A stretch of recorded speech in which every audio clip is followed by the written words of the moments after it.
Blog Talk Radio. Paranormal Review Radio.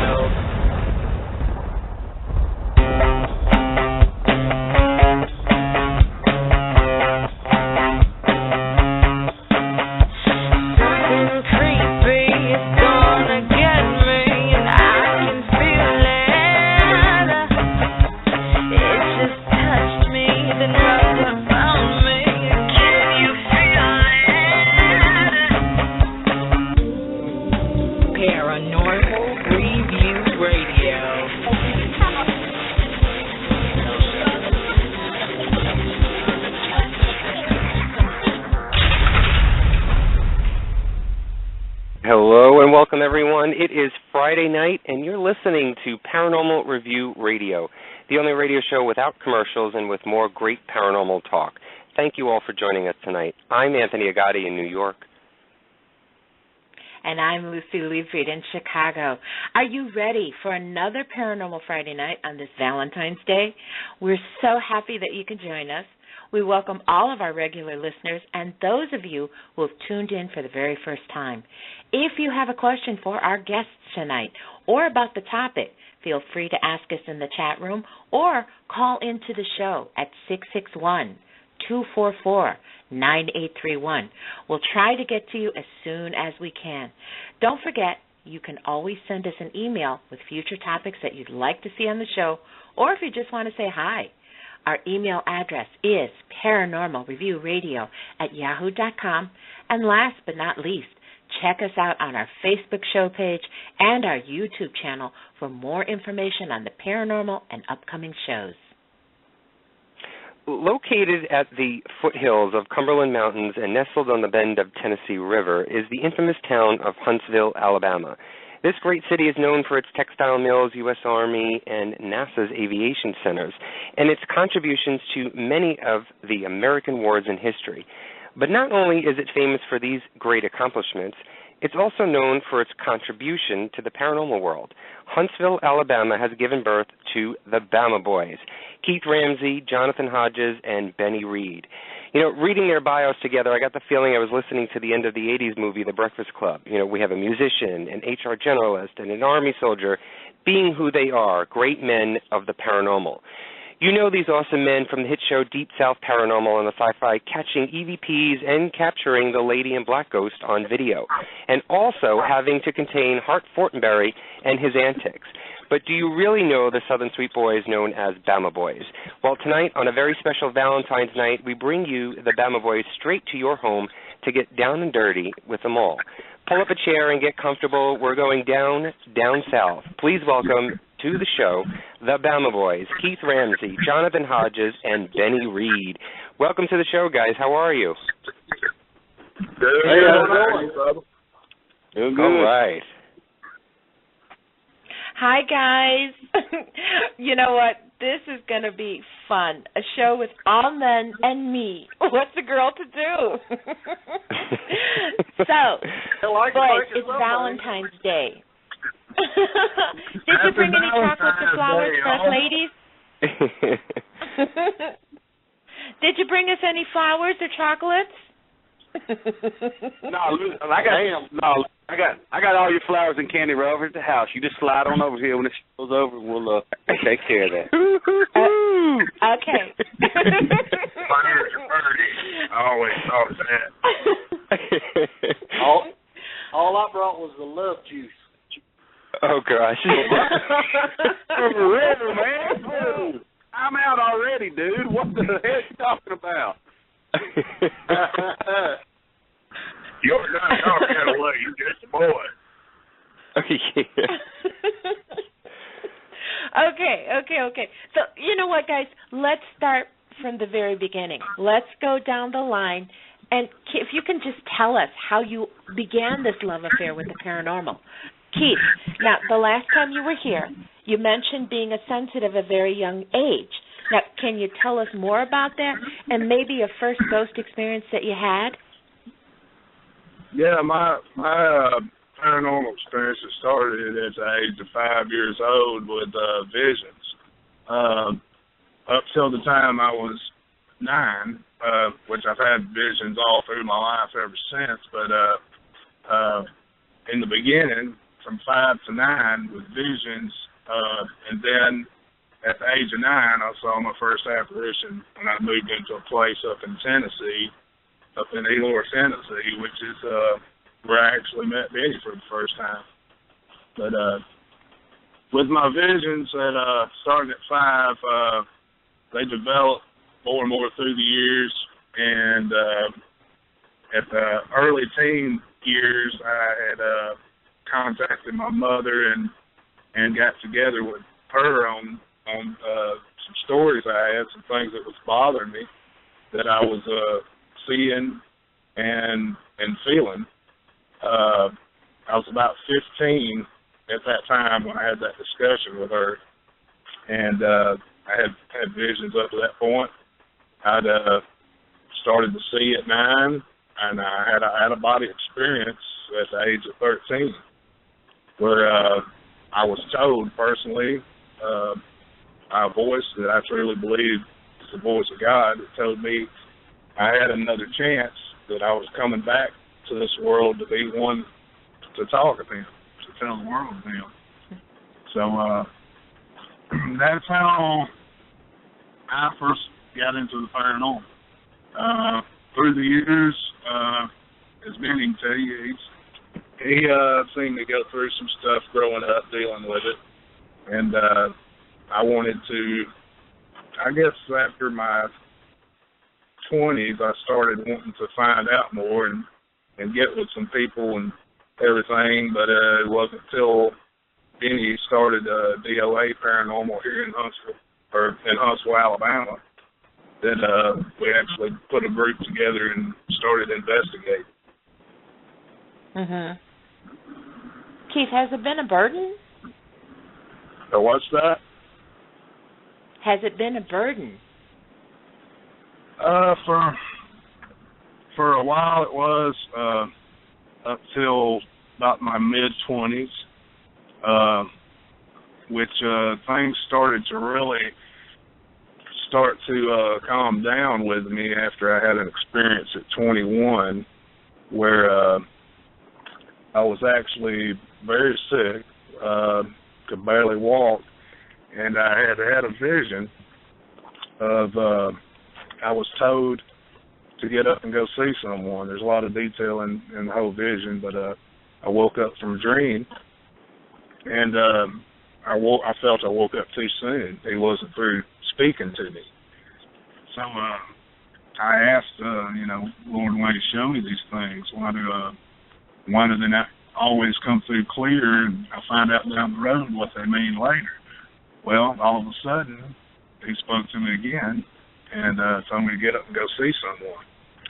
So I ended up getting up, going to a clinic that I'd never been to before, and they welcomed me right on in like I've never seen a place do.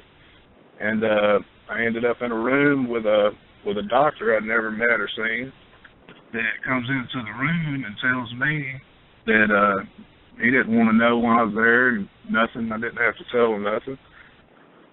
He told me that he had a vision the night before, and God said that I'd be coming to see him, and he knew it was me. So I find out this isn't only a doctor, but he's a minister, and he laid hands on me that day, and every bit of sickness I had in my body came out. With when he had hands on me, praying over me, I felt heat boiling in my feet, crawling through my legs, all the way through my body and out. And at that moment, I was cured of all the sickness I went in there with. After that, I went and talked to a preacher that was a friend of the family's, and went to his church that Sunday and got baptized and everything. And I've learned from that point how to handle myself with it a lot better. Mm. And it's grown, I've grown calmer with it and through the years. each year since, I've dealt with it better and better. Mhm. Well, Jonathan, can you tell us how you got into the paranormal? What made you turn to it? Now, see, Lucy, you're going to make me follow Keith. He's got this awesome story. No Keith story. I've heard it all my life, and now you're going to make me follow. I'm going to be like, well, I just like it a little bit. No, honestly, I'm one of those guys. I'm one of those guys that you hear a bunch about who, a lot of people, I think, get into it the same way I did, and that's you grow up in a house that's haunted. You grow up in a house full of experiences, and you're especially living in the South, because something, the paranormal and ghosts and things of that nature, it's a taboo subject for so many years in the South. That's why we're so proud of what Deep South Paranormal has done and what we're trying to do to bring it more in the forefront in the South, and where it's not a taboo subject anymore. But, growing up in a haunted house, you see things move. I'd see shadows. I would hear stuff, have just wild experiences, but you go tell your parents about it, they're like, just go back to bed. You didn't see anything. It's just your imagination.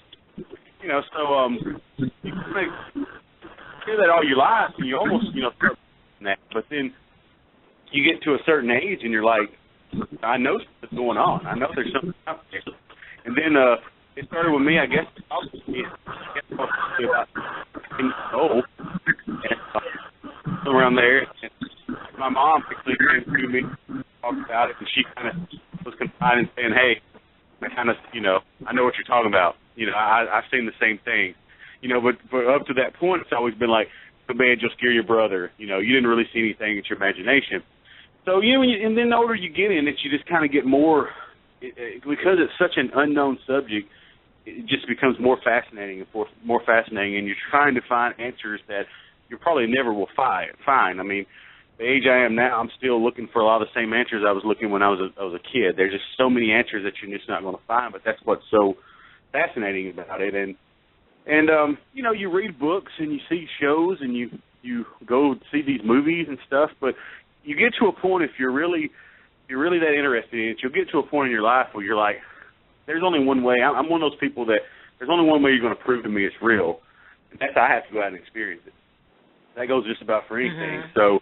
So eventually I got to a point in my life, and I was like, well, either I can sit here and read these books and watch these people on TV and think, hey, this is real, this is fascinating, or I can go out and do it myself and prove to myself, is it really real, or am I just watching a scripted television show here? And that's kind of how the journey began. It was mostly just growing up in a house that was full of activity like that.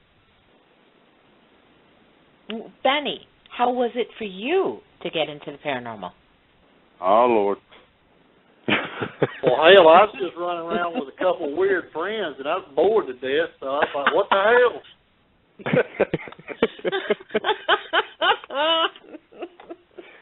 Any weird friends that we know? No. Well, I ain't got many of them.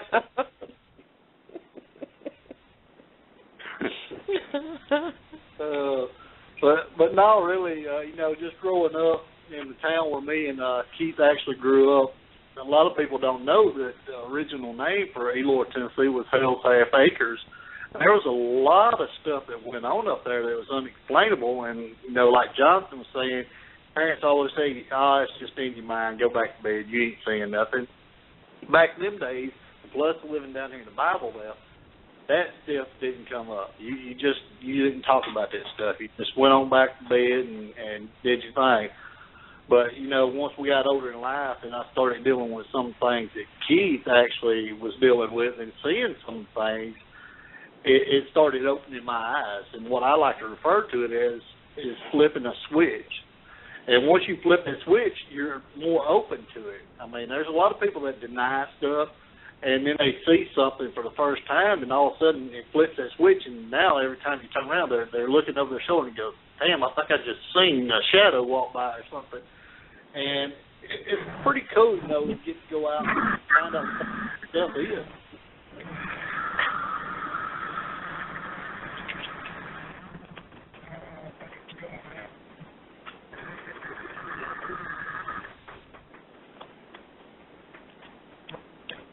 Benny, you still there? Yeah, I'm here. Okay. I don't know if we lost you or not. No, I'm here. I thought there was a ghost on here. I'm hearing a lot of static. Keith and Jonathan, you still there? Yeah. I'm having some weird stuff going on with my phone. Acted like it went off for a minute or a few seconds. A voice came on mine. I mean, seriously, it sounded like Pee Wee Herman. It was like, burr, burr, burr, burr. It was weird. It was like, couldn't hardly. Talking. Oh, okay. Did Pee Wee Herman die? Is that his ghost? It's probably, yeah. Yeah, I think he died in the movie theater, so we won't talk about that. Well, guys, Benny had just touched on this a little bit about talking about the Bible Belt and about being down south. The Southern culture is very different than the northern states. I mean, it seems that Southern societies are deeply rooted in the family history and religion. Do either of you feel that Southern views on the paranormal have more of a connection to the other side than, say, any other area in the country? That question's come up before. It's people's asked it before. Why do you think the South is? Why is the South such a hotbed for paranormal activity? And I don't know if it's more or less than any other country, but being in the South and us all growing up in the South, I mean, we can say to people we know, we're all here. The South is made up of deep roots. We're proud people. They're made of hardworking. That's just history. You have these people who, a lot of times, I know a lot of my family growing up, my dad's family in particular, I mean, all they had was each other. They were sharecroppers, dirt poor. I mean, 10 brothers and sisters. They didn't have anything. And so all you really have is your family and yourself. And the land I actually live on right now was my great-grandparents' land. And it's just kind of what kind of talks about. The only thing that my great-grandparents ever owned in his entire life was this piece of land that I live on now. So my granddad lived here, and then passed it on to me. So it's one of those where you're so rooted. Everything you're so rooted to this ground, and then the energy and you're so connected to your environment here. But then you throw in stuff like the Civil War, and you throw in slavery and things of that nature that such a harsh time. It's going to lay those imprints over and over. Not only the imprints of like a family tie, but also the imprint of things like slavery or the Civil War, these hardships and stuff. So I don't necessarily think it's necessarily more than any other place, but I think with just the proudness and the hard working and what the South was built on, I think that really does heighten the paranormal connection, down activity that's available. Yeah, certainly. I really truly believe that. I think it's the passion of the South and all of those deep-rooted connections that they had within their own family, within ancestors, and the land and the ground that they lived on. It's all of that deep passion, that deep-rooted passion that they had. That energy is still there, and that is, I think, what is sort of permeating and spreading out, not only just amongst the land, but amongst the people that are living on that land, and in heightening that even more. Exactly. That's right.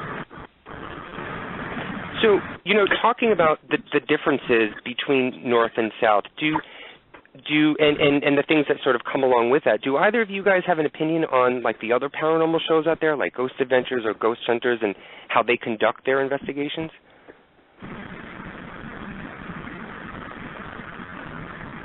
Does anybody want to touch that one? We've actually met a couple of guys from each one of the shows, and they're real nice guys and stuff. But everybody has their own technique. I mean, you can't judge somebody for being different with their techniques and stuff. Because look at us. I mean, they can sit there and talk about us, how we go about doing our stuff, and we try to do stuff nobody else has done. And I mean, we can't sit there and judge them. Yeah, and I mean, you got to look at it too, man. You got to look at it too, and like Benny was saying, how everybody kind of has their own style, and that's very true. And I mean, how me and Benny and Keith, I mean, we're known as the Bama Boys. We investigated for years together, before this show came along.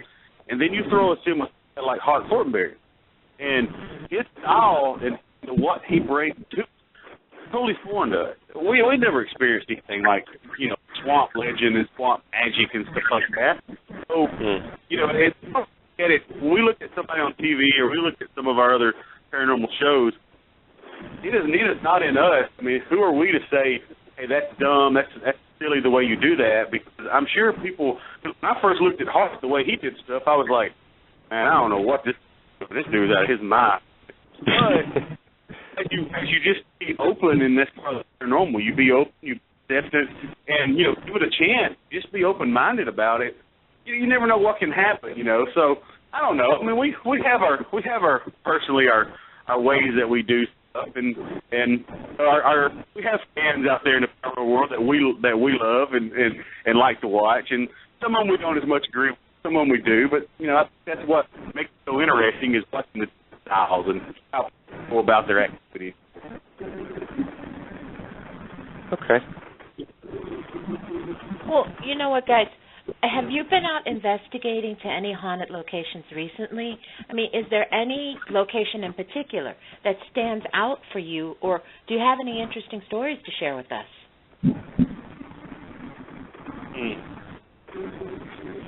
We always get into something, and that's the bad thing. We always got something stirring up and stuff. We're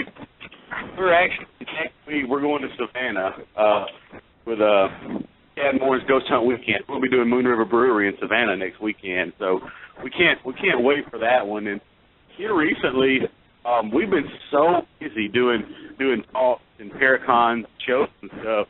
That's the one drawback, the one downside of taping and doing all shows and stuff.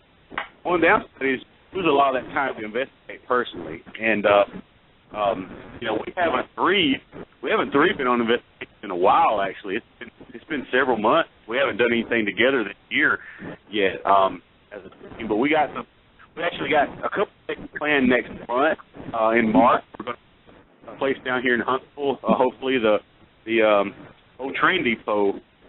Where all the trains will come into Huntsville, unload. They have a jail there and stuff. We hope to get in there next month. We're also doing a charity school auctioning off those hunters, and to help us out and take somebody up to one of the haunted hospitals that's not far from here and do an investigation there. So we got some real stuff coming up. Personally, my best friend and I. Been my best for 28 years. Actually started a group while Beanie was still in Afghanistan. With Bama Boys. Me and him started a group called Paranormal, and it was a couple years before that.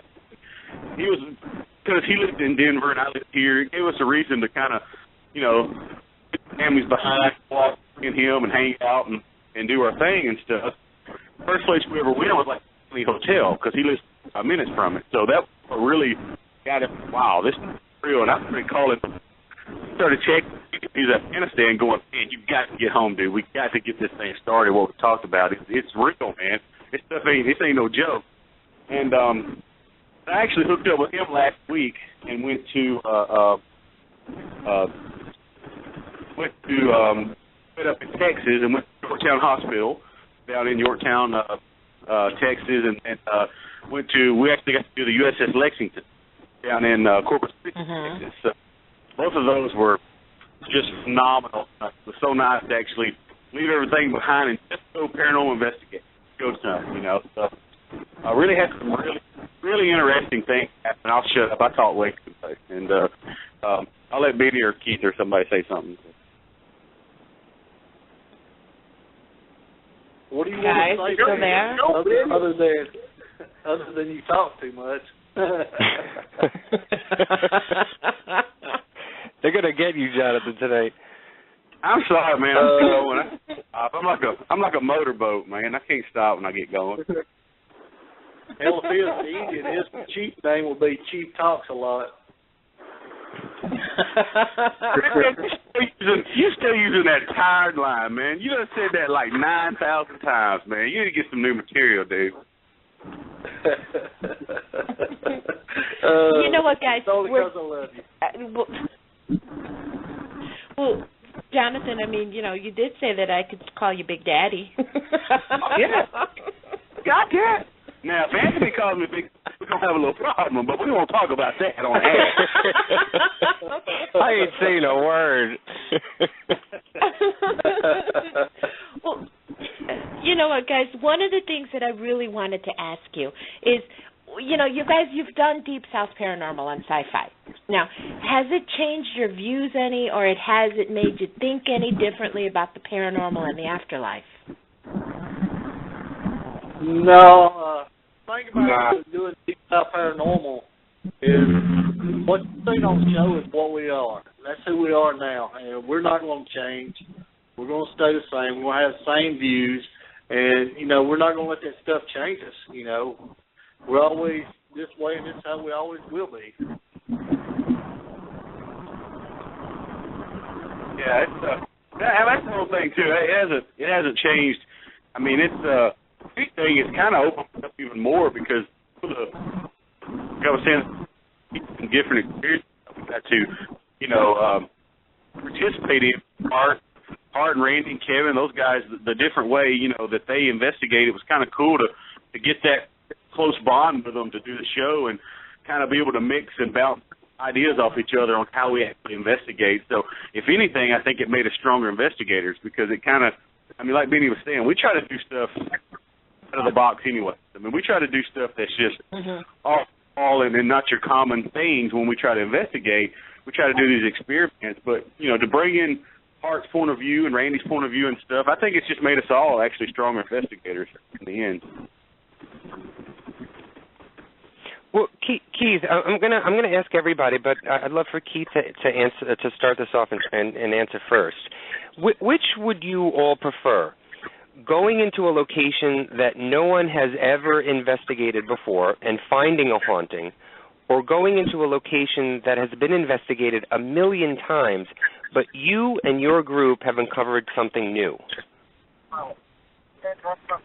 Yeah, I would rather go in where people's been before, match their evidence and all that, see what resembles. Okay. Hello? Benny? Yeah. Well, me, I like to go into a place where nobody's been into and stuff, find out what's going on in there, and then let other people go in and see if they can find out what we found out. Because we've had stuff where we went into places that's never been investigated, and we've got some killer stuff. I mean, just crazy stuff.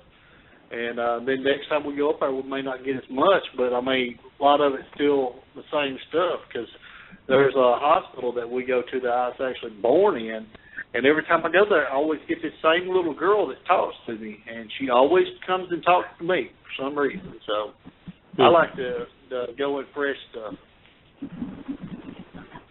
And Jonathan, which would you prefer, going into a location that no one has ever investigated before and finding a haunting, or going somewhere where, a bunch of people have gone in there and it is known for haunting, but you found something different, you found something new? Yeah, I think I like going to places that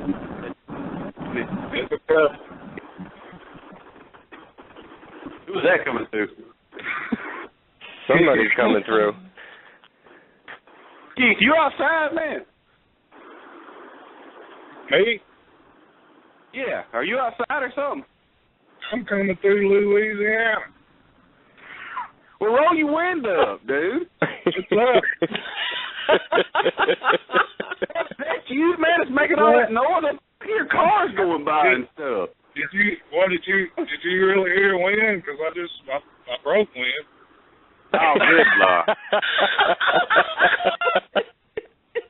I could see it all the way up here in New York. See, this is what we deal with. This is what we have to put up with right here. Oh my God. No, but to get back to the question, no, I think I'm kind of with Benny. I think I like going in places that nobody's been and then trying to see if it's haunted or not. I do like the other, and a lot of times you have those freaky traditions, you know, where people's been there and they've got this or they've got that, and they make you think. It's nice to not be persuaded at all. It's nice to go into a location not knowing anybody's there. You know, you go to somewhere like, you know, like a Waverly or a False Furnace or somewhere. I mean, we've been there, been there too, but I don't know. It's just nice to go in and not have any idea what anybody's ever caught anything there for or not, and actually be able to prove that the place is haunted. So that's cool. Right. Well, okay. I want to get a little serious here now. You know, some people have called Deep South a gimmick. Now, watching you guys, and you kind of touched on this a little bit, you know, watching you, I don't really think this is the case. I have never seen people who really enjoy what they do as much as you do. And for me, it's a pleasure to watch you investigate. So how do you answer the people who think that it's just a gimmick? Well, haters gonna hate, lovers gonna love. Well, we usually start off telling them to kiss our ass, but you know. Here's the whole thing, seriously though. When we were doing the show, I think the first show aired, and there was people actually online, like asking us, hey, we're from the South. People don't really talk like that. They're thinking their accents. They don't talk like that. So we're like, wow. I'll tell you what, you're not gonna find for real people top the who are and on TV. That's what's so going to Paracon. These are what are you wearing, dude?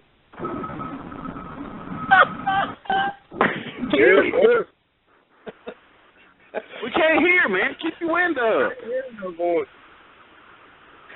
Jeez. But that's what's so cool about going to these Paracons and going to these events and stuff is because once people come and meet us, we've even had people come up to our booth and say, you know what, when I first watched your show, I didn't really care for it. It wasn't my thing, which is fine. It ain't everybody's thing. But they're always like, you know what, I'm going to go back and watch it because I realize meeting you guys are the same people. So, because, you know,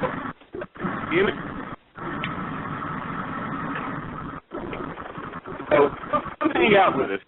One night. You come to one Paracon that we're at or one convention, you hang out with us one night. And I guarantee you when you walk in, you're going to be like, man, they're real, right? There's no gimmick. They're real. Okay, so that leads me to my next question. What do you guys think about drinking and paranormal investigating? Does it matter? Should there be a time and place for each one? Definitely. There has to be a time. Yeah. I'll tell you what, you ain't gonna find three bigger drinkers than me and Benny and Keith either. I mean, Benny can make some moonshine that will flat lay you out, but it's time to go to that gate. It's time to get to business. I mean, it's time to get to business, and we never drink while investigating. We never drink before we investigate. That's because that can mess with your mind. That can mess with your ability to do experiments. It can get somebody injured. So no, you never mix those two whatsoever. Now, when the investigation's over, yeah, it's all on then. It's all Donkey Kong. It's all about a train wreck. What? Then it's all about a train wreck. That'll hit you like a freight train. Oh, God. Okay, so I've never, ever, ever tasted moonshine. Okay, does moonshine make you see spirits? Oh. Hell, I'm seeing blurry things right about now.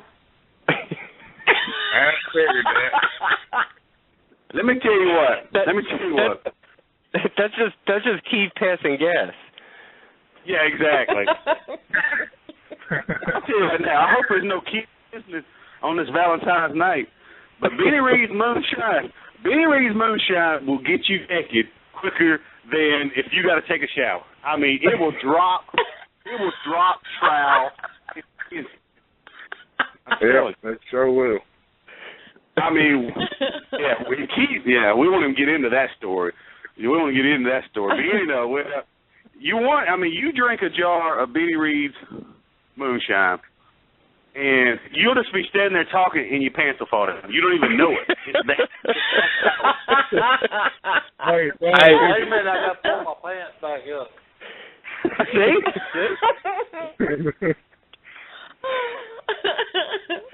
Lucy, remind me never to stand next to Benny then.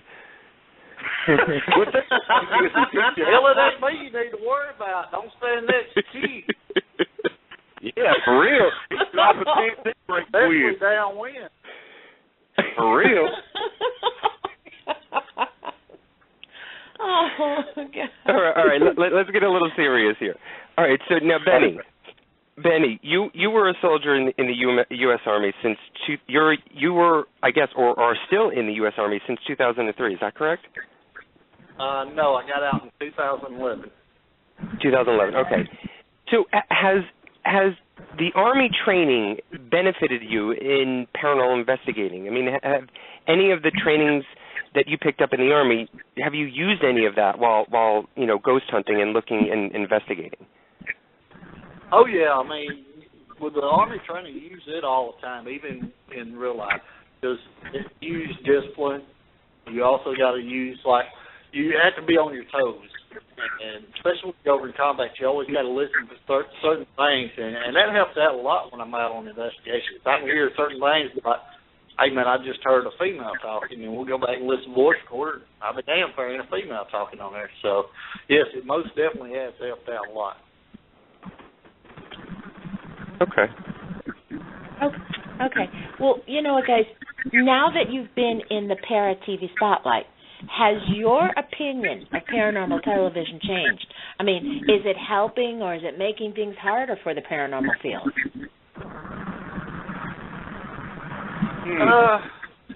That's a tough. I mean, it's one of those where I don't really watch a lot of shows anymore. And I don't necessarily think it's because we made a show. I don't know if it's just a time thing now, or we just don't have time to sit around, and watch them like we used to. But I don't know. Well, I mean, what y'all think, man? I mean, I don't really watch it anymore. I used to watch them all the time before we actually started this, but over the last 5 or 6 years, I very rarely watch any now. So. Well, that's the same with me. I don't watch it much on TV anymore, but I did, once I got done filming, I'd come home and I'd sit there and watch a show, and it would actually burn it for me because I'm going, hey, this guy's supposed to be talking to his buddy, but his buddy really ain't there, And I'm going, what the hell? Because I know all behind-the-scenes secrets on what they call OTLs and stuff like that. And it's like, it actually worked TV for me. So I usually just sit around and listen to music, so I don't have time to watch TV that much. Yeah, it's the same with me. I hardly watch TV at all. It's I'm busy with a lot of things and being a writer too, so I get busy with that a lot. Okay. I like busy not trying to shit on yourself.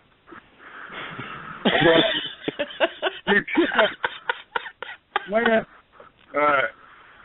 Next up. We're talking about that.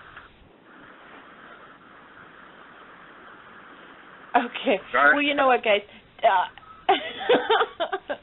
I'm trying to be serious here. It's being really hard. But do you guys keep in touch with Hart or Randy or any of the other peeps from the show? I seen Hart about a month ago. Went and stayed a night with him, hung out with him, and went through New Orleans trying to track down the other two, and they weren't around, so I missed them. But plan on getting to see them here real soon, as soon as I can get back to New Orleans. Well, there was actually, I don't know if you guys have checked on the other guys' Facebook pages. But I noticed the other day that Randy Hardy had made a comment on his Facebook page, and he mentioned something about that the whole paranormal thing is sort of played out. And I'm not sure if he was, sort of, down about not being, having been back on the show or the show coming back to Sci-Fi. Do you guys feel that the paranormal is played out? I mean, I hear that a lot from other people, that they're frustrated with the internal battles that happen with groups and people who call themselves experts and the bashing that goes on. Do you guys think that there a majority of people think that the paranormal is played out? No, that's easy. Yeah, not at all. I mean, honestly, it's one of those things where I don't know. There's still so much. I mean, there's still so much. People wanting to know, people wanting shows. I mean, we can tell by our fan base alone, how much people still are interested, still want shows, want to know more about what we get. Just the people who IM us on Facebook alone, just to send us personal messages. I mean, it's amazing. So there's no way that the paranormal is played out at all. I mean, I don't see it. I don't believe it. I think it's as strong as it ever was, honestly. All right. Well, I wanted to move on a little bit, and this I'm not sure if you guys can truly answer this, because I'm not sure if are any of you guys into the other areas of the paranormal, like cryptozoology or UFOs and Bigfoot and any of that stuff? Oh yeah. Personally, this is John. I mean, I've always been interested in all of it. I mean, the UFO. I saw a UFO probably. I've only done it one time in my life, but actually saw a UFO. Honestly, now it could have been. Now a UFO is just an unidentified flying object. I don't know what it is, so I have no idea what it was. But I actually saw one probably about 10 years ago. Only I've ever seen one, to the point where we'll drive down the highway out here to find out, because I was crossing the highway and pull up, and there's like 10 other people pulled off on the side of the road, and I was like, this is where it's crossing right here. And we got out, we watched this object literally as big as a jumbo jet. No, it's bigger than a jumbo jet. Go over our heads that probably looked like, 10 miles an hour. All of a sudden it takes up real high and it comes back across, but it's not making any sound. It's just total silence. And living out in the country where we do, there's no lights really out here. So, I mean, all the stars are really bright, and you can see. We have a small airport that's near us, just for like little small planes, and you can hear them, humming brrr, when they come over you and stuff. This thing was just ginormous and not making any sound. So ever since then, I've always been interested in that. And then, of course, we got our own Bigfoot on the team. I mean, Keith Ramsey is a Sasquatch. So how can we not be interested in that? So, yeah, all that crypto stuff, and them weird creatures and stuff. And, I mean, Benny looks like a chupacabra. So, I mean, all these things, it's just to no end. All right. All right, so you know what? I want to ask you then this question then. So I've been doing some sort of, little research on the side, and between spiritual and science areas and finding some specific areas where pretty much almost every paranormal field, the ghosts, UFOs, cryptozoology, poltergeist, and Bigfoot and all that, all the others, there seems to be an underlying connection with all of them. And what I'm finding is that specifically there's energy and light. You always hear energy and light in almost all of the experienced cases that have come forth in all of these areas. So, I'll open this up to anyone that wants to answer this. Do you feel that possibly all these areas may possibly come from one source, or maybe even one dimension of the universe or afterlife, and could just be a different form of energy and light? Or do you think that they're all different and each their own sort of entity? That's a good question right there. Yeah, that's tough. I believe. I mean, I just thought so much. It all comes from energy. and around. Because I mean, you have different things. You know, there's one ghost town supposedly out in the west. I'm not sure exactly where, but there's lights that come on all the time, and there ain't nobody lives there. But what it is all the energy, static energy in the air, using the fluorescent lights and turning them on. I mean, when I was growing up, there was a thing for the town I lived in, and it was called the light. It's like a floating light coming out there, and I believe that's a ball of energy. You know, where it come from, I don't know, but it was a big thing when I was growing up. So I believe it's all linked to one thing, honestly. I'm kind of on the other side a little bit. I think they're all different. I think they all have their own self-being. You know, I think energy does make up several of the different things you're talking about. But on the other hand, I think a lot of them, I think just human curiosity has brought them all in together. I think just the unknown, the not knowing and not having a definite answer about any of these things, crypto, poltergeist, ghosts. I think just the human curiosity of these things has kind of brought them all in the same, I guess, realm or the same grouping of type of things. But I do think they're different. I don't think extraterrestrials and spirits are the same thing. I don't think they come from the same place. I think that they're own entities. Keith, what do you think? Do you side with Jonathan or do you side with Benny? Well, I can't say either way, really, except the only thing I know for a fact is God's in charge of all of it, and He's the only one that knows all the answers, and I don't think we'll know all of those answers completely until He shows us all in the afterlife. Okay. Well, you know what, guys? Well, Jonathan, you mentioned this. You're the co-founder of Madco Paranormal, and in the research I saw this team has been to some really great locations. What's the most active location that you've been to, and are you still investigating with them? Yeah, we've been to some humdingers. I tell you, we've been. Like I said, it's mostly just because me and my buddy we have that opportunity. We'll meet up somewhere every year and we kind of focus where me and Ben and Keith, we'll focus on local in the South. Me and my buddy Kevin for Madco, we focus more on, I guess, the high-profile places. You know what I mean? The places that are known to be haunted. I mean, we want to go somewhere. If we're gonna have to spend the money and fly somewhere, we want to go somewhere that's supposed to be haunted, and we'll make our own determination about it. So, probably the most haunted place. There's different types of haunted places. I mean, if you want to stay the place with the most activity, it would probably be the Stanley Hotel by far. I mean, that place is just off the chart. But if you want to talk about what's the creepiest or what's the scariest place you've ever been, where we had a lot of activity too, with a total different atmosphere. You had a total different, feel about you when you went in the place. That would probably get tossed up, honestly, of Ashmore State up in Ashmore, Indiana.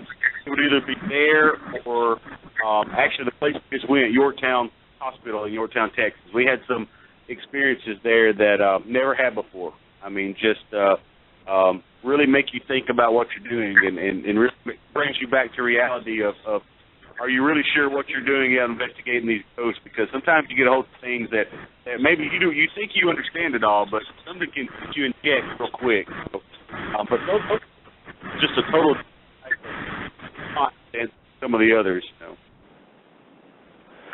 All right, I'm gonna ask this question. I'm gonna open it up to all of you guys, but I'll ask this first to Keith. What are your thoughts on demons and demonic entities? I mean, do you think that they exist, or is it just negative energies and negative spirits? Oh yeah, I believe it. I've had some encounters. I truly believe there is demonic. So you said you've encountered them. How do you know that they are demons? How did you know that they were demonic? Well, first thing I come to think of is I had an experience with a murder case. There was a boy I'd ran into 6 months before the murder, I could see it. I could see it in his eyes. I could feel it, and he could see that I could see it. 6 months later, he murders his family, his mother and father, and almost murders his little brother and sister. They survived, but I had that experience with that, and the vision I had of murder was similar to several visions I'd had all my life, but the same demon in my vision. Well, did Jonathan or Benny, have you ever encountered any demonic entities or demons? I mean, me myself, I can't say that I have, but I can't say that I haven't. I mean, I haven't had things happen to me, but I've had things happen to my wife when she was on investigations with us, and she'd get scratched and called, ugly words and stuff. And, as far as me, I don't know it personally, but I know they're out there, and I believe they're out there. And, it's something that you need to turn around and go the opposite direction from. Yeah, me personally, man, I think so many people are they jump to the conclusion to say something's demonic, so often when they have no idea. There is just negative spirits, there is just evil spirits, there is just mean ghosts. I think a lot of times though people yell demonic when they really don't understand, what a true demonic is. I think of all the years, been doing this, 10 or 12 years now, and of all the time and all the awesome places that we've been, I think I've only come into contact, I think one time, maybe twice, but really just the one time, and it was actually at Ashmore Estates where I was talking about when I was saying how it's a different haunting, and how I kind of why I believe it, what makes it different than everywhere else that I believe this was we actually, because when we got home, me and Kevin, he lives in Denver, like I said, and I live in Huntsville. When we left that investigation that night at about 4 in the morning, we actually drove all the way back to our hotel, and we didn't say a word to each other. Didn't say one word. I mean, maybe, I'm tired or something. That's it. We didn't talk about it. We weren't excited. We were both drained. Kevin actually got sick. He got pretty sick while we were there. He got dizzy. He got real stomach cramp. We're just thinking, really. I mean, we're going to be the pessimistic of it, and say, stomach virus, something he ate, I don't know. And we get back to the hotel. Well, we come home, and actually, probably about 2 weeks later, he calls me, and we're talking, and we start actually kind of opening up to each other and realize that we're both having the same type of experience. And he had it for about 6 weeks. I had it for about 4 weeks. And it's actually, you had this oppressed feeling. I was depressed. I couldn't sleep. I was having nightmares. I was having dreams. And, I don't know. It was like something actually followed us both back. And he's having it all the way in Denver, Colorado, and I'm in Huntsville, Alabama. But we're having the same thing. And he was talking about how he could see people there. He could feel people there. And, we had never experienced anything like this before. And to the point where I was actually at work one day, I was in the copy room. I'm back there getting some copy paper or something. And this lady that works there with me, she's about as Catholic can get. She actually walks in, and I'm friends with her, and she walks up to me, and she's like, "John, can I pray for you?" And I was like, "Well, hell yeah, you can pray for me. I need all I can get, ain't no problem." And she's like, "No, I mean right now." And I was like, "What are you talking about?" And she's like, "You just don't look right. You have bags under your eyes. You don't look like you're sleeping. Are you okay?" And I was like, "Yeah, I'm fine." I was like, "It's just kind of kind of tired, going through a tough time right now for some reason." So she sat there and but to have somebody walk up to me that has no idea and then ask that she can pray for me because she's worried about me, because she can tell physically I look different and mentally I'm acting different and I can't sleep. I think something affected us on that trip, and we actually do have an EVP to go along with that, where we're coming up out of the basement of Ashmore Estates. We're going to take a break at our area where we had everything staged at, and have all our equipment laid out. And I'm following Kevin up the stairs, and I stop for some reason, and I focus back down the stairs into the basement. I mean, it's so dark, and just out of the blue, it's very clear. You hear, and it's a very theme song you put. It's very mocking sing-songy, and it goes, "Can I keep you now?" like that. And it's really almost sings it, and it's very disturbing to hear, and it's so I don't know if that was what was affecting us, but you know, if I had to guess of all the different spirits and entities that we've encountered, that's the one that was different, that didn't have anything positive. No way it had a positive effect on either one of us in any way. So to me, if that's, you know, and I'm glad that happened to us, because now when we go in a place and we have that feeling, we have the exact same feeling that we had at Ashmore, we know there might be something here. Like Benny said, we don't want to. We're not equipped. We don't want anything to do with that. That's not why we're there. You know, we really don't want to deal with that. So. Right. Wow. Yeah. So, okay, guys. So, what's next for the Bama Boys? Where do you want to go next? I like to run over Beanie's right now and give him some more moonshine, but I'm sure you're talking about Paranormal.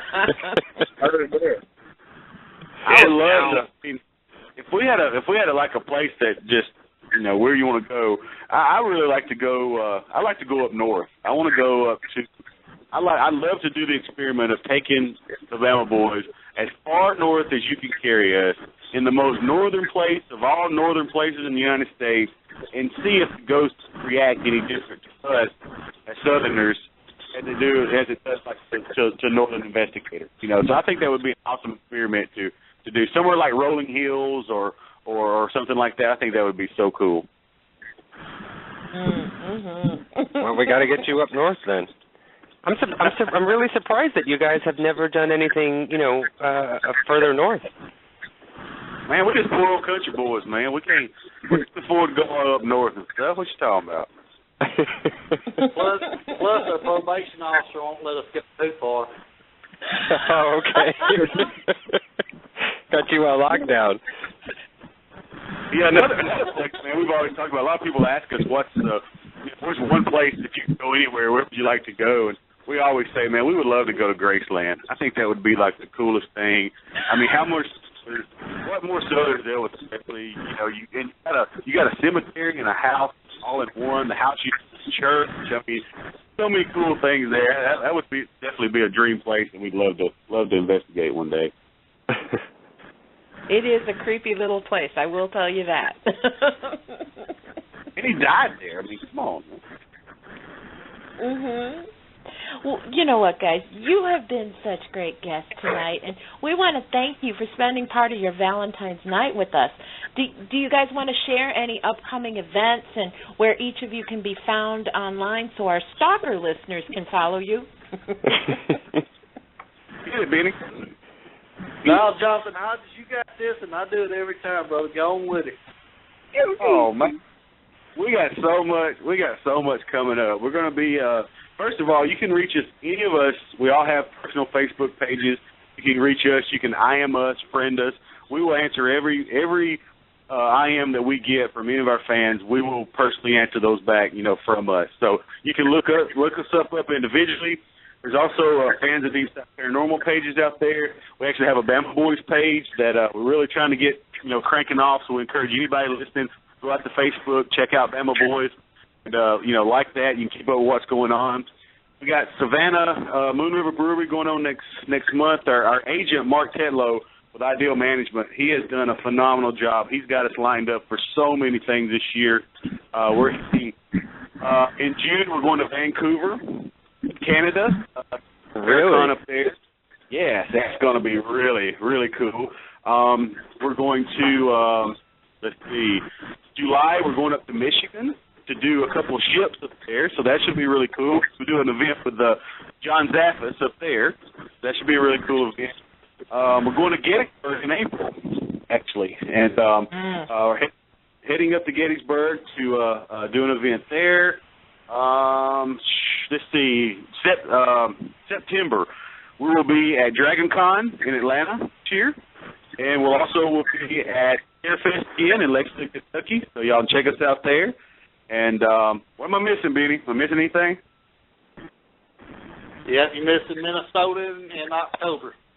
Oh, Minnesota in October, Shooting Star Casino. Y'all come see us there, too. So we're actually going up north a lot this year, which we're really excited about. But We just want to tell all of our fans and everybody out there, keep touch with the Bama Boys online on the Facebook pages. We got a lot of great, really cool stuff happening this year. We got some things in the works. We hope we can make some announcements about it soon. So everybody, please stay in touch with us. We thank everybody so much for the support. It's freaking amazing, the support that we get from all our fans. And it's just been, I mean, it's just, you can't even say enough about everybody, how awesome they are. Well, I know everybody is just waiting to meet you guys. But I have one more question, okay? And I've been very curious about this. What did you guys get the lady in your life today? And sorry, ladies, they are all taken. Go ahead, Jonathan. Go ahead, Keith. Well, we're on our way back to Texas, and I can't say because it's at the house. Say what? Okay. We're coming through Louisiana on the way back to Alabama, and it's at the house. So I can't say because she's driving. Let me just say for all those beautiful ladies listening out there tonight, as Barry White would say, let the Bama Boys keep you warm on this cold Valentine's night. And, Valentine shouldn't be a one-day affair. You should show the one you love how much you love them every day. So presents shouldn't be exchanged and for this marketing ploy from the man to buy flowers at a high price rate. You should tell the one you love them every day. So you remember that out there, men. When you're talking to you ladies, you tell the special one in your life tonight that you love them. You love them right. I love it. I think I'm tingling.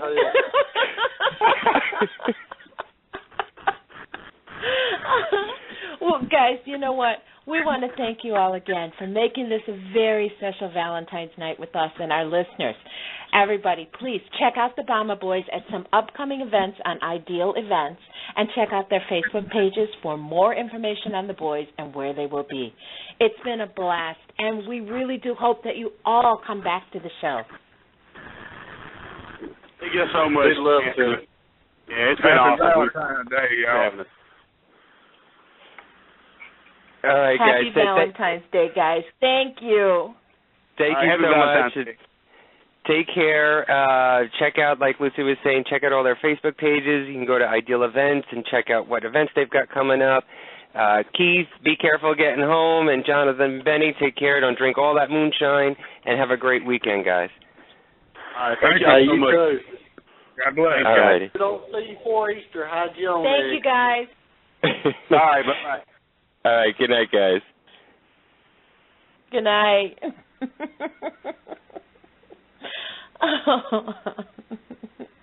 Amazing. Oh, my God. Amazing. They are absolutely amazing. And you know what? This has been so much fun. Well, you know, what do you we think?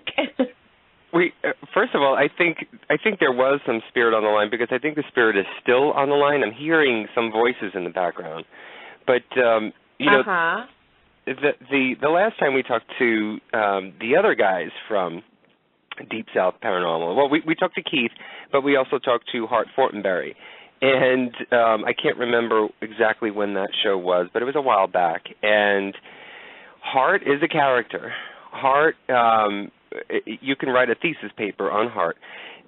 He has got the heart of gold, but he is a character. And, you know, listening to the guys tonight, to Benny and Jonathan and Keith again, it only strengthens my appeal for the show and for the guys and for what they do. And it was just like what you said before. They're real. And, you know, people make comments and they call them gimmicks and call them putting on a show and acting and whatever else. But you heard them tonight. You heard them speak tonight. If you go to our other show that we had with Hart Fortenberry and Keith Ramsey on it, they were real. They're the same guys that you will see on television. They're the same ones that you will see on the streets in Huntsville or on the streets in Louisiana. They are the same damn guys. They're no different. There's no acting going on. These guys are true, real blood, paranormal enthusiasts, homegrown. They love what they do. They love their camaraderie between them all. I mean, it is refreshing to see and to hear that going on. And, I really do wish that Sci-Fi, wouldn't have cut their show. And Sci-Fi has done some really weird cancellations this year and have put on some strange shows that, please, there's a few of them that they can really take off and put back Deep South on. So I really love these guys, and I've been excited for the show for a while, and I've wanted to talk to at least to Benny and Jonathan about, because I've heard them on other shows and on other interviews, and besides Benny, drinking a little too much moonshine tonight, I mean they are really in-depth, really great guys, and they know their stuff. They know their paranormal stuff. They know their dedication, and you see it. People may not believe it, but you do see it, and I can see it in their words. Well, I'm really glad that we got a chance to talk to them, and that's the main reason why I asked the question about the gimmick, because I've read, comments that people have made, and I've seen other, opinions about it.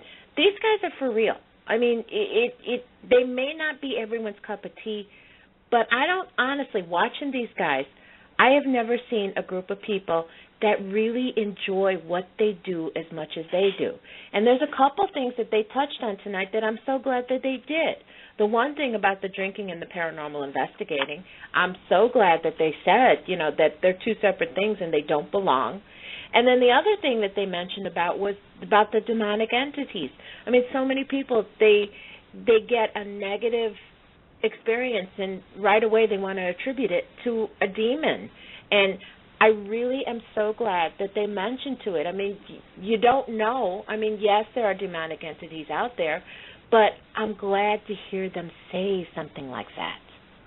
There was one question that I just thought about now, Lucy, that I completely forgot about, and it was about the music. And I think we talked to, you remember, we talked to Keith Ramsey on the last show that we had with him on, and, Keith is a great musician, and it is his life and his passion. It is what he does. And, and I'm sure people who are listening now can relate to this. If you're a paranormal investigator, music tends to make the connection easier when you're investigating, to open up that, that communication line, those phone lines, if you will, to the other side. Music relates to them. And, especially if you're playing music of the time period that they were once living on this planet, they get comfortable, they get at ease, and they feel a little bit more comfortable with you, and they open up and talk to you more. Lucy and I have had many investigations where we've used music, and it is a completely different experience. And so, the question is not about Keith being a musician, but I wanted to ask him and wanted to get into the whole idea of how music, in his opinion, how does music open up that communication line? What is it about music that is so universal, that is sort of transcends into the other dimensions? It is sound, obviously, so it can vibrate into that energy can vibrate into the afterlife, into to the souls and to the spirits and to the ghosts that you're trying to connect with. But what is it about music that makes spirits, let alone humans, alive humans, comfortable? What is it about music in general that does that? And I wanted to ask that question, and I thought about it the other day, and I completely forgot to write it down. So shame on me. But, that's a pretty interesting topic, and that's actually, I'm thinking, a show on its own to talk about that. And Brian Kalick would be a great guest to have about that. You got to get out of my head because I was just thinking the same thing. You know what came to mind, though?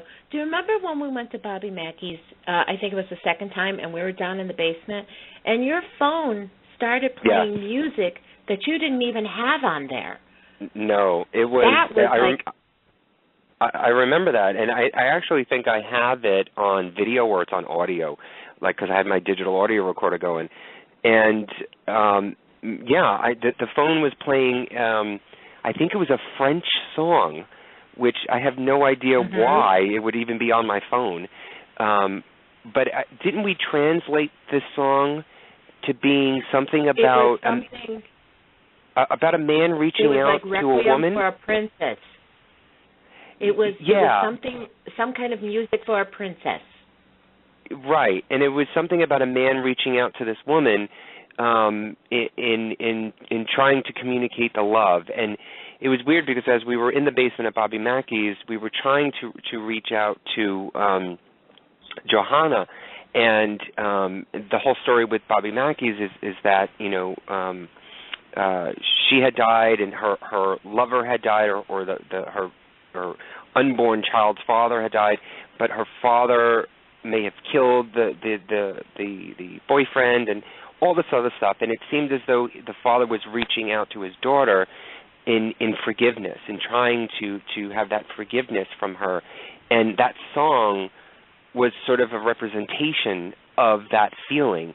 And the time that we were talking to the spirits in the basement, this song came on my phone, which was really weird and really interesting. So, that's music.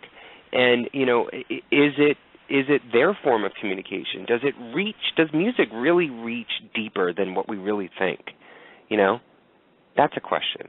Well, and another instance comes to mind when we went to Post Town, when we were playing the music in the janitor's office. We got reactions, remember? I mean, we were literally playing music, and we had a flashlight on the floor, and the light was literally keeping time to the music. I mean, to me, that was, like, amazing because it really seemed like we made a connection, and it was through the music. So there's a lot more to this than on the surface. And you're right, we really do need to do a show about this because I think it's just another doorway or maybe another line of communication that I think maybe a lot of us, we don't really explore it as much as we should. Well, I heard Keith talk about this on, I think it was on another radio show, where the host of the radio show had asked him, do you find that the activity is greater when you play your guitar live at an investigation or at a location, as opposed to playing a pre-recorded, song that you're playing off your phone or off an iPad or radio, whatever it is? And he said he said in his experience from Keith that the activity is greater when it's live. And that is another interesting point to talk about and discuss because, here we are having even better communication with the pre-recorded music and song. Now you throw in live music. How is that touching them even more? How is that creating the energy more? Is it because it is live? Is it because it is a true pure music in that area, in that location? And the energy is greater and the vibration is greater from the music because it is being played live. It really does, this whole topic really can transcend throughout a lot of things. And maybe we shouldn't talk about it anymore. Maybe we should just have a show about it. Well, I do. One thing that they talked about, Ashmore Estates, now I really want to go there. But correct me if I'm wrong, wasn't there some devastation that happened there at Ashmore Estates? That didn't the roof collapse? I don't know if it was, you know what, I'm not sure if it was Ashmore Estates, and I know there was one location it might be, but I have to do research on it because I'm trying to remember. It's almost like one big location in my head. But that sounds interesting. It really sounds interesting. I definitely, if it's still around, I definitely want to go there. And I want you to go there and I want you to sing. Well, I'm not singing. Hell no. But one of the interesting things that Jonathan mentioned tonight, which he's going to soon find out, is if there's a difference or if there's a different reaction when a Southerner goes and investigates or goes into a haunted location in the North. That is a pretty interesting experience that I would love to be on the fly on a wall to see what happens, because again, we can go back to our investigations that we've done. When we went to Prospect Place, I certainly felt the difference when we were in the basement, if you remember the Prospect Place, because Prospect Place was known to be is a historical location, known to be for the Underground Railroad during the time of slavery. And me being a white man, being in that underground area, in that basement where these slaves were kept and hidden and sort of held away until they can go on to freedom. Me being a white man walking into that location certainly felt threatening. It's sort of, for them, it brought back that feeling, those memories. And I remember vividly remember seeing 4 or 5 faces right in front of me, and it was just the faces of and I believe that they were all male slaves. And they didn't have an angry face, but they had more of a concerned face on them, and I felt unwanted. And at that time, I had to leave. So I could imagine what it is for a Southerner, someone from the Bible Belt, someone's down south going up to a northern region or a northern location and investigating. It'd be interesting to find out where they're going and if they would do any of that research to find out if there was anything that could be of conflict to them that maybe they should look into before they go into those locations. But I would love to be on a fly on that wall when they all walk into that location. Well, I think it really is. I think it's a valid point because, look at the reactions that females get when they go into like a prison or something like that. That definitely, that's documented. That females get different reactions. When I've gone, every time I go to Eastern State, I get a different reaction than you do. So I'm pretty sure that, here you got a bunch of guys from the South coming up to the North, and you're talking about these people who are still there, and maybe they don't know, never heard anyone speak like that before, or maybe, some of the phrases that they might use. That's got to be interesting. That's got to be, it's got to be a great reaction, really. All right, I asked this question of all the guys before, and I'm going to ask you this question, Lucy. Going into a location... What? Here we go. Going into a location that no one has ever investigated before and finding a haunting, or going into a location that has been investigated 1,000,000 times before, but you or your group, or you, have uncovered something new. Which would you prefer? Someplace new. Why? Someplace new. Because it is the sense of discovery. Because when you go into, for me, when we go into a location that everybody's been there, there's documentation of the activity that's there, you have this expectation when you go in. You want to hear the same thing they have heard, or maybe you want to experience what they've experienced. But when you go into a new location, someplace that isn't really documented or it isn't really known, it is a real sense of adventure. I think it's more the unknown, and it truly is an adventure. The known places, don't get me wrong, it's still an adventure and it's still interesting to me. But it's almost like being a tourist. You know the spots, and it's almost like going to Hollywood and having the road map of the stars' homes. You know that so and so lives there and so lives there. So for a known location, to me, it's kind of like that.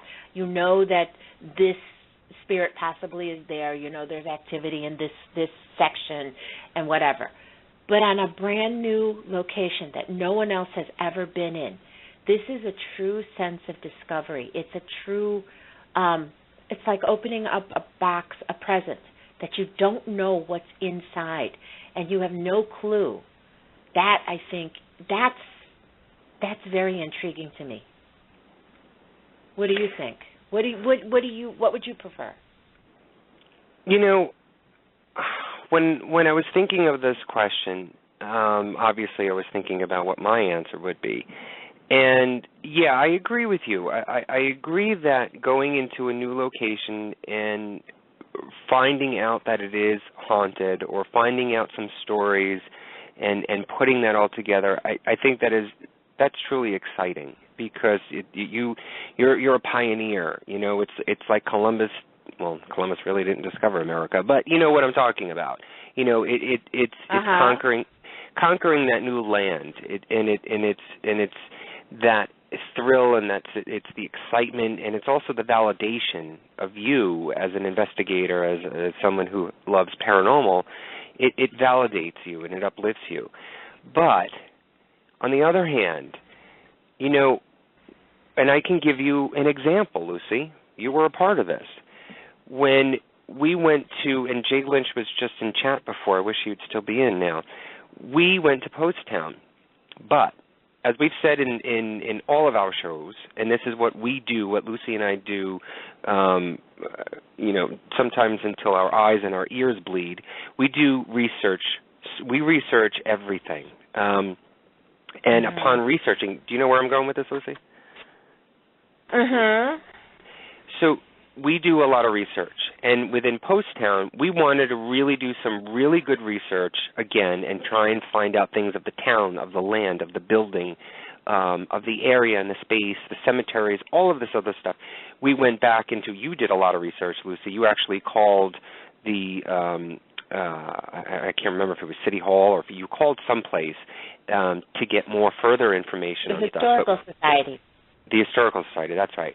But we also uncovered things on our own, and we found out that within yards of Post Town Elementary School, which is in Middletown, Ohio, that we investigated, we found out that there was a baby farm that was, I mean, there was a vague description of where the location was, but it was in and around the school. Not sure if it was on the school grounds or if it was just yards away. And when we did that, we didn't think anything of it. We marked it down. We went into Post Town, and we talked to Darryl Westman and to Jay, and we brought that up. And they had never known about a baby farm. And we started to explain it to Darryl and to Jay, and they were really interested. And at that moment, to me, it was like, wow, I'm actually walking into a location where they didn't know that history, or they didn't know that part of that history. And knowing that, because it was a baby farm, and if you're not familiar with a baby farm, it's sort of like having almost like a corrupt adoption area or corrupt daycare, almost, basically, that's like forever, because people who were, especially women who had their husbands who had died, could not afford to feed their family, and so they would drop them off at the baby farm, and the baby farm would basically take care of these children. But in some cases, they really did not take care of these children. Some were downright evil and disgusting. And we found out that, yes, this was one of those baby farms that was not, you know, on the up and up. And so having those child spirits in that area, and then you combine it with the school that has had several incidences and experiences in history in the past of children that have died in and around the school, it just sort of creates more of that energy in that space, and possibly the energy not just of the child spirits of themselves, but of that negativity that had gone on. And so it to me, uncovering that piece of history excited me. You know, it really, you know, validated me as a person, as a paranormal investigator. And so I can see both sides of this question, and I hate this, but I really don't know which one I would prefer. I like the new place, but listening to what you're saying now, both are rewarding. Both are definitely rewarding. I mean, to go to a known place with known activity and maybe discovering just a little bit more, and your example of Post Town is that example. Finding, maybe going a little further than the people who've been there, maybe finding something a little extra. So yeah, both are rewarding, both are going to be amazing, and both are going to kind of satisfy that need to search for answers. Because even in a known location, I mean, how many times have we been to Eastern State? And each time it has been different. Each time it has been something that we get like a little bit more. And I'm sure it's the same for everybody else. When more people come in, more, documentation, more evidence is found. And this is part of the whole big, wonderful paranormal field. It's not so much, what you find and what I find. It's sharing all that. It's sharing everything that you experience. It's sharing your evidence. And because everyone can share this, hopefully, it's going to bring answers. It's going to bring the real answers that everybody's looking for. Does that make sense? Yeah, I mean, it makes sense. There's no answer that's right or wrong to this, I think, and it's just sort of like, getting a pulse on someone's thoughts or someone's vision or how deep they feel about the paranormal. I think that this type of question sort of reveals that a little bit. So there's no right or wrong answer to this. It just sort of explains where your mind is at, where you are at currently in your life within the paranormal, and what your feelings are about it. So, and feelings can change. Your opinions and your answers on this question, Lucy, you may change your answer in 5 years, because of the experiences that you'll have from now until then. I just thought this was a really interesting question because I don't think I've ever heard anybody ask that of anyone before. And it really makes you think about, you as a person, you as an investigator, which would you prefer? Would you rather be in someplace new? And, if you're in someplace new and to find that it's haunted and, you reveal your evidence and you show it, you've got an uphill battle, I think. You've really got to, you've got to defend what you do 100 times more than you would if you were to find something new in a location that has been investigated a million times before. Because, again, you're the pioneer, and so now you've got to sort of, and this is not in everybody's eyes, but in a lot of people's eyes, majority, I think, within the paranormal, you have to prove yourself. You have to prove your evidence. It's sad that you have to do that, but you really do have to prove what you've actually captured and experienced. Us, if we were to do it, we say this all the time, we really don't care if nobody believes us or not. But we just share our experience and share our knowledge. We're not here to blow smoke up anybody's butt. We don't fabricate a damn thing. So, if we were to go into a location that nobody's ever been to and come out and show you evidence and whatever, and you don't believe us, then fine. The door's open. You can go and investigate yourself and try it. I'm not going to try and stand here and prove to you what I know to be true. That's not my job. I'm trying to prove to myself what the afterlife is all about. I'm not here to prove anything to anybody else but myself. So I just think it's harder. I think it's more of a battle with the first part of it, with going into a new place, and that may be. That sort of tends to discourage a lot of people, and that's where you see a lot of folks who sort of get scared away and leave the paranormal field because they get beaten up so much. It's sad, but it's true. It happens. And I would never want to be that type of person. But, again, both areas, both answers, I think, are perfectly legit and reasonable and correct. I mean, I know what you're saying about it being harder if you go into a new place and you find something. But, again, like you said, when we go investigating, it's not to convince everybody that this is, this is for real. We're just simply sharing what we find. And for me, when we go investigating, it is our experience. And what we experience is it's part of our answers. It's part of our search for the answers. And all we're doing is simply sharing it with someone. And, we're not here to try to convince anybody. And I don't think that's what we're looking to do. We're not here to convince somebody and say, oh, no, this is what really happens. We're just simply sharing what we experience. And that's part of why we do what we do. It's for the experience. It's for the answers that we're finding ourselves. And who knows, that answer may, encourage somebody else to go a little further. And yes, it really bothers me when I see somebody and they say, oh, no, I'm leaving the field and all that. To me, it's like to have somebody constantly knock you and constantly, beat up on you. That shouldn't be happening. That really shouldn't be happening. Yes, it does happen, and people, have their own opinions, and they'll say things and stuff. But for your personal experience, think about why you're doing what you're doing in the first place, and that's searching for answers. Nothing is easy. No one's ever going to believe you right away. And you may have the best evidence in your mind. In your mind, this is definitive. I've got EVPs. I got pictures. There's always going to be somebody that's going to have that skeptic's eye, and they're going to maybe not agree with you. And that's fine. And that's what makes the world go round, and that's what makes everything, that's what causes people to search for more answers. You have to have your own reasons for doing what you do. You have to have your own reasons for investigating.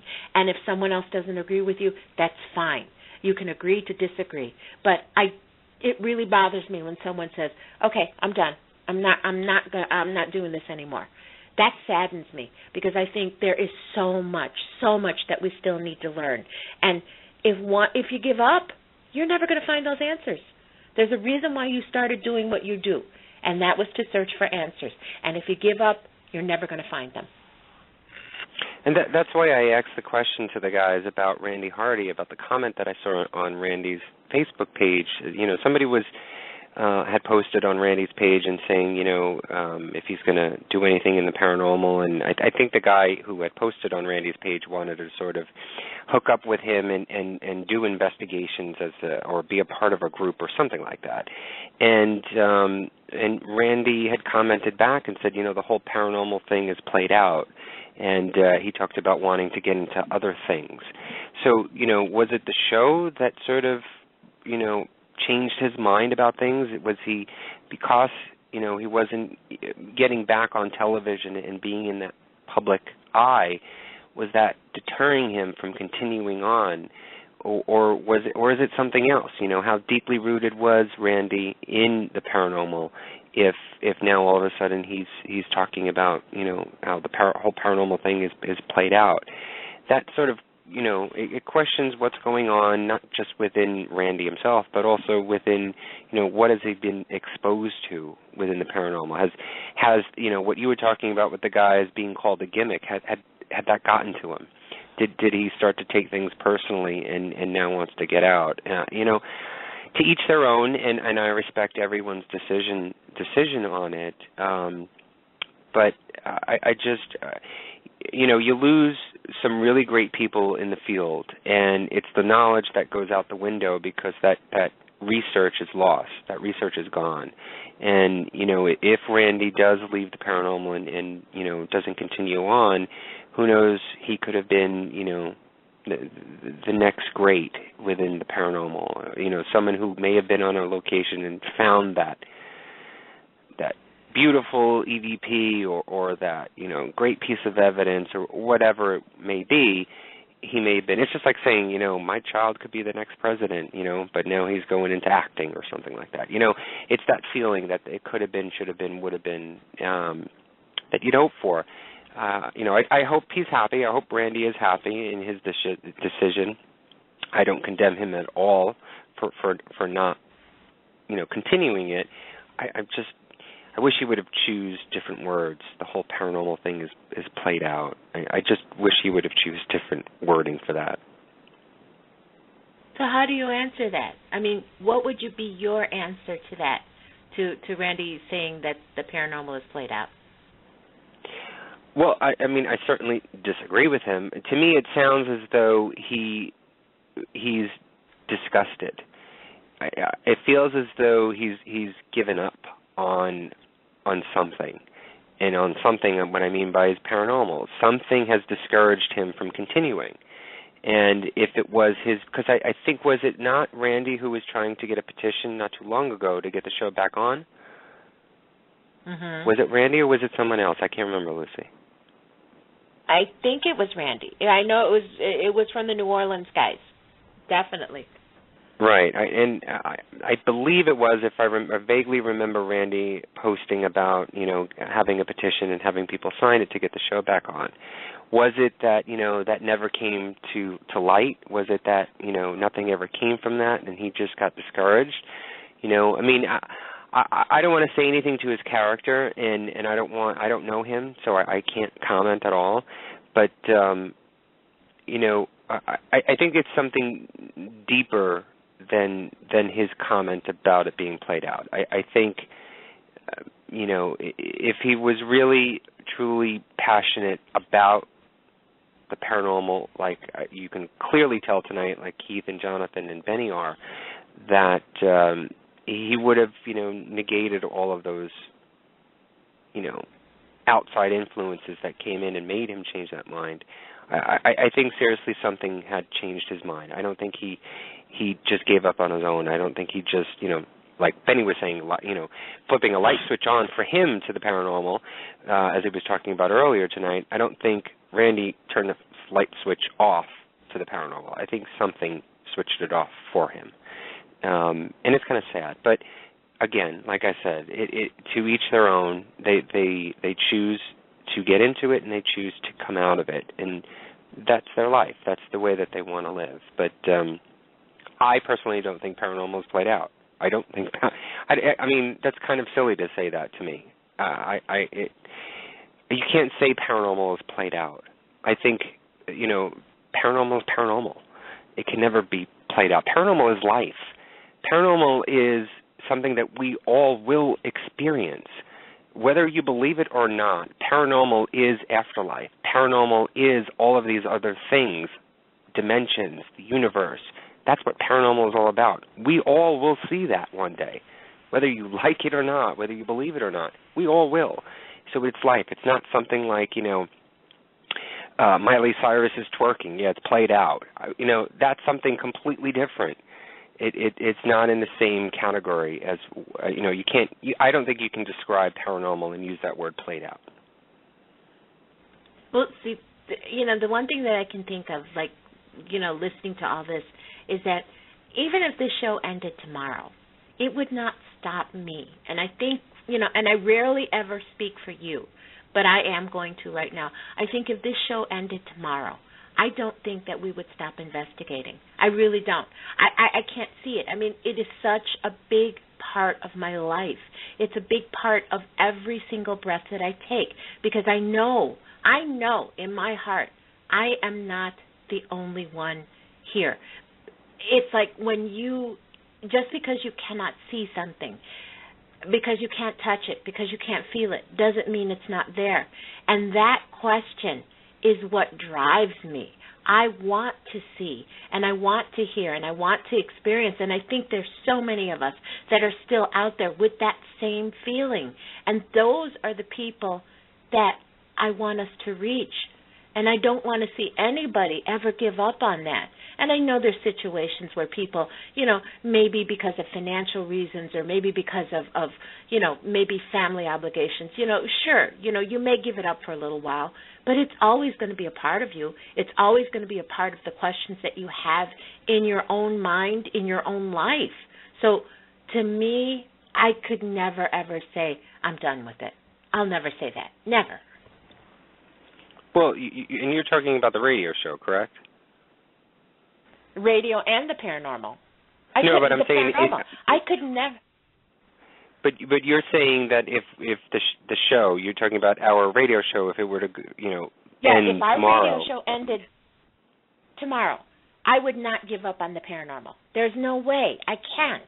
But our radio show, to me, is that connection to the others. It's given me the opportunity to talk to people that are doing things that I may never have ever done or maybe never ever thought of. And it always, every show we do, it brings more questions. And I love that. I love the fact that even though I have questions, here's a new question, and here's a new idea that I've never thought about. Or maybe it's an idea that I did kind of think about, and here's someone saying the same thing that I thought about. It's that connection. It's that little thread that goes through everything. It's the synchronicities. It's that little web of connection between everything, between the UFOs and between the ghosts and between the cryptozoology. All of that, in my heart, it's all connected, one way or another. I don't have the answers and I don't know how it is, but it's so amazing. It is something that is like, it's just so beautiful, and I just love it. Well, here's my answer, and I can pretty much sum it up this way. The radio show does not make me. It does not make my passion for the paranormal whatsoever. It's not meant to be that way. We've said this. I've said this so many times. I don't care if this show becomes the status of like Coast to Coast AM or whatever. I could care less if it does it. If it happens, hey, that's great. We're speaking to that many more people. But it doesn't make me. It does not make me the person that I am within the paranormal at all. The radio show to me is like opening up another book that I would do for research. So if I were to go online, or if I were to go to the library and get a book on either the location that I'm going to go to or about a particular topic about paranormal, whether it's UFOs or Bigfoot or cryptozoology, poltergeist, ghosts, whatever it is, the radio show is just another book to me. It's another resource. It's another way of gathering that research. So if the radio show were to go away, it's almost like me saying, okay, I'm closing the book. I've finished reading it, and that's over. Now on to the next book. It will not change anything at all. I will continue to do what I do. I did it before this, and I'll do it after this. There's no ties to the paranormal with this radio show. The radio show was meant, and we've started the show for the purpose of just communicating with other people, communicating with listeners, communicating with folks who have a lot more knowledge than we do within the paranormal, to gather more of that education and of that research. It's the communication to the people that are in the spotlight on television or on radio or wherever, in movies that we've talked to, that is just sharing a piece of sort of quote-unquote normal and mixed within the quote paranormal. And so, we may have actors or we may have, real-life people who are connected in some way with the paranormal and finding that link, or it's talking with an author who has written about an experience that they had or research that they've done within a particular topic and how they come about it. All of this is just to gather more information to help. To be honest, I'll be selfish. It's basically to help me understand it a little bit better. And if it helps you guys out there that are listening, hey, that's great. I'm happy. I'm happier if that happens. But this show does not make me. This show does not control what I do. If Lucy and I were actually to be offered a show tomorrow and we'd be on it, great. The show gets canceled, great. I continue. I don't end it there. It doesn't. The show, the fame, the glory, money, whatever it is, that doesn't help me in any way. It doesn't change my thoughts, my perceptions, my passion. I've had this feeling in me since I was a young child. It is a part of me. Paranormal is so much more than just a headline on an online website or a title of a book or a movie. It is so much more than that to me. Yeah, I agree completely. You know what? And what's really weird is like when you were talking before, my door, the handle moved and the door opened slightly. So I think we have someone here. I think my ghost agrees with us too. Invite them in, give them a headset, and have them come on the radio. Let's do some research. And I am home by myself. There is no one in this apartment with me, and the door handle did turn, and it did open slightly. So, things like this, things that happen every single day, that's what makes this so amazing and so fascinating to me. The paranormal itself, the fact that there is something out there that can communicate with us and move things and make experiences. So I guess the bottom line, what we were talking about, it's just so sad to see someone give up. And if that's what's happening, then it really does bother me. I don't want to see anyone give up on this. I really don't. Here's what I'm really curious about. You want to know? What? I want to know how Benny makes his moonshine. If people are dropping their pants, I've never tasted it. if they're dropping their pants after a sip or two, I want to know what he's putting into that thing. I want to taste it. I've never tasted it. So there's another experience. Who knows? We may get the answers. We may commune with the spirits. Who knows? You may become a spirit probably after drinking that moonshine. Who knows what kind of visions we'll see? Yeah, you're seeing to the future, all right. But anyway, it was a wonderful night, and I'm so glad that we had the guys on again, and it was fun. And I'm telling you, when you see people that enjoy what they're doing so much, it just makes you feel good about the whole field as a whole. It really does. And it is true that, as Jonathan was talking about, how they respond back to their fans and the people that message them and email them, they truly do. If you befriend them on Facebook, Keith Ramsey, Jonathan Hodges, and Benny Reed, if you befriend them, and I think there's actually even a Facebook page for Bama Boys. Just, I guess, search that on Facebook and look them up. Send them a note. If you're really into the guy, send them a note, tell them how much you love them. Talk about the paranormal with them. They will answer you back. Believe me, they will. They're really great guys, and I appreciate them coming on tonight. As you can hear during the interview, Keith was driving, I guess, back from Louisiana or to Louisiana, wherever he was going. That's how dedicated that they are, that they would, pick up a cell phone as they're traveling and give us a call. So I appreciate everything that the guys did tonight and for coming on. So if they're still listening or if they're going to listen later, thank you guys so much. We really do appreciate you, and you guys are the real thing.